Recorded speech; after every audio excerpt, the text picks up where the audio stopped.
There are three things to trigger the defreezing for the machine. Number one, the timer.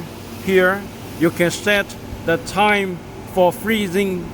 Of course, we set 3,600 seconds. That is much longer than needed. Okay, yeah. When this timer reach 3,600, the system will trigger the defreezing. That is the number one. That is the number one thing to trigger the defreezing, the timer, the freezing timer. Number two, the pressure. This pressure, we set 2.8. It now 3.1. Okay, it's gradually going down to 2.8. When it reach 2.8, the system will trigger the defreezing. That is number two to trigger the defreezing. And number three to trigger the defreezing is this water flow sensor.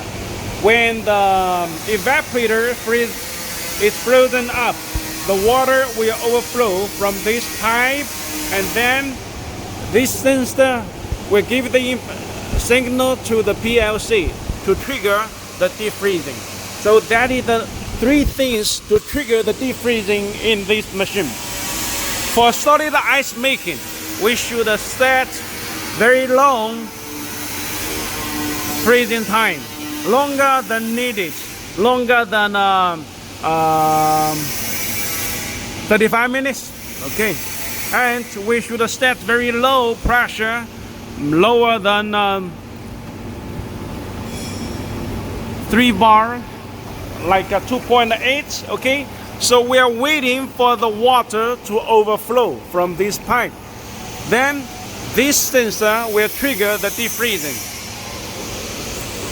In that case, we are going to get very solid ice. Let's keep waiting. The solid ice cylinder will come out from the ice outlet here. Let's keep waiting.